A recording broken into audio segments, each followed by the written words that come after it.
Na pequena cidade de São Roque da Serra, tem uma estrada, que essa estrada depois da meia-noite ninguém passa por ela, né? Conta-se a lenda que ali passa a procissão dos mortos. Então é assim, o que seria a procissão dos mortos? A procissão dos mortos é uma procissão que o pessoal comenta muito, né? Que na quaresma ela passa por ali depois da meia-noite. E nem todo mundo acredita nisso, né? E Marcelo era um rapaz de 32 anos, ele morou muitos anos em Belo Horizonte, na capital, né? Então ele não acreditava em nada, ele achava que era balela, que as pessoas, coisa de gente antiga, de quem não sabia o que estava falando, né? Então é assim, aí a mãe dele sempre falou para ele: Marcelo, cuidado, não volta para casa tarde, né? Porque é perigoso, você pode encontrar nem sempre só coisas desse mundo como coisas do outro, né? Ele dava risada que ele não acreditava, né? Tudo para ele era balela. E naquela sexta-feira, ele saiu da casa da mãe dele, era 00h15 por aí, ele pegou aquela estrada de terra, que era uma estrada de terra assim fechada, um mato muito grande assim, então não tinha ninguém na rua, né? Aí ele foi tranquilo, tentou ouvir uma musiquinha, mas o rádio só tinha barulho, chiação, não tinha nada, então deixou quieto. Aí quando ele andou um pouco pra frente, 00h17, ele começou a ver que tinha tipo de uma multidão, né? Começou a ver umas luzinhas vindo de longe assim, aquelas luzinhas acesas, e ali era mato, né? Ele falou: não pode ser carro, porque não é, mas umas luzes, um monte de luzinha acesa assim. Aí ele parou o carro e começou a observar aquilo ali assim de longe, né? Ficou olhando aquele bando de luzinha vindo lá, e ele ficou olhando aquilo.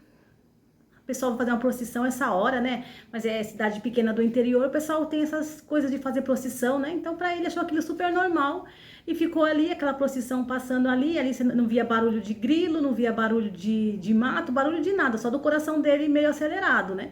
Mas até aí, ele ali curtindo aquilo ali, só que começou a incomodar ele, começou a buzinar o carro para ver se essas pessoas saíam da frente, né? Ia buzinando nada, e aquilo aí, a procissão indo embora, ele ia buzinando, de repente um dos membros daquela procissão parou e virou, olhou para ele, só que tava todos de branco de capuz. E o cara parou ali, ficou olhando para ele, e ele sentiu que, mesmo o cara estando com cabeça baixa de capuz, ele sentia que aquele olhar penetrante estava olhando justamente para ele, né? Aí ele, abuzinando para ver se o pessoal saía, e o cara começou a vir em direção a ele, né? Aí começou a vir em direção a ele, ele começou a observar que ele via que aquela pessoa, aquele ser que estava vindo em direção a ele não tinha pé, ele flutuava, ele não andava como nós andamos, ele flutuava, né? Aí ele começou a ficar assim meio assustado, né? Começou a assustar. Aí o carro morreu, não conseguia ligar o carro morreu, e ele naquele desespero total, e ele, meu Deus, o que é aquilo? E aquilo se aproximando perto do carro dele, e o vidro do carro dele começou a embaçar, ficar embaçado por dentro, e aquilo foi chegando, ele não conseguia sair dali naquele desespero todo.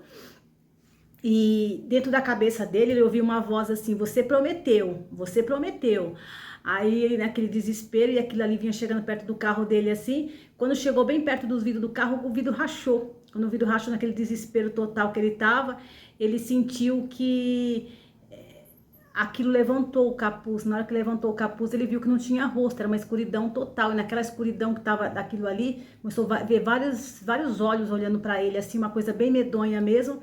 Aí ele lembrou, né, que uns anos atrás, quando ele era criança, ele sabe que ali naquela cidadezinha morava uma senhora que era bezedeira, e ele e os meninos, os moleques ali da redondeza, mexiam, zoavam com ela, jogavam pedra nela, né? E foi numa sexta-feira de quaresma que eles passaram por lá e eles jogaram pedra nessa senhora, e essa senhora no dia seguinte veio a falecer. Só que antes dela falecer, ela chamou o nome dele, né? Chamou pro Marcelo. E na hora do medo vem tudo na cabeça da pessoa, né? Ele começou a lembrar daquilo, ele começou a lembrar que na quaresma as almas estão soltas, né? Ele sempre ouviu falar: olha, dá cuidado, meu filho, na quaresma as almas estão soltas, os espíritos estão soltos na terra, né? Geralmente a sexta-feira das quaresmas são que você encontra muita coisa que não é desse mundo, o portal tá aberto, o portal para os outros mundos. E ele levava sempre na base da brincadeira aquilo ali, entendeu? Aí ele começou assim, aquelas pessoas que estavam tudo andando lá assim, veio tudo em volta do carro dele, ficaram em volta do carro dele assim. Ele encolhido com medo, aquele desespero total, parece que alguma coisa estava tragando o carro, parece que o carro começou a afundar, como se a terra estivesse tragando o carro para dentro, entendeu? Aquele desespero total que ele estava tentando sair, não conseguia, e aquele negócio, aquele ser lá, né, tava encostado no carro. Quando ele olhou, já estava do lado dele, no banco do carro, sentado do lado dele ali, aquelas pessoas todas em volta, pessoas não, aqueles seres em volta dele ali, do carro ali todinho, e naquele desespero total. No outro dia de manhã cedo, quando a população passou, né? Porque durante o dia as pessoas passavam por ali, que era estrada normal, só que à noite são lugares assim mais. Aí encontraram o carro aberto. O carro estava aberto, com as portas abertas, com os vidros quebrados, não tinha ninguém, nem sinal de Marcelo ali dentro. Do lado do banco do motorista cheio de terra, o carro estava todo cheio de terra dentro e não tinha ninguém, nunca mais foi encontrado o Marcelo, ninguém nunca mais soube dele. E se conta, né, que se você passar por ali e ver essa procissão, não pare, não olhe, siga teu caminho, entendeu? Porque senão você vai ser mais o próximo da fila, né? Porque ali, assim, quem vê essa procissão é o próximo da fila. E você aí, tem coragem de ser o próximo da fila?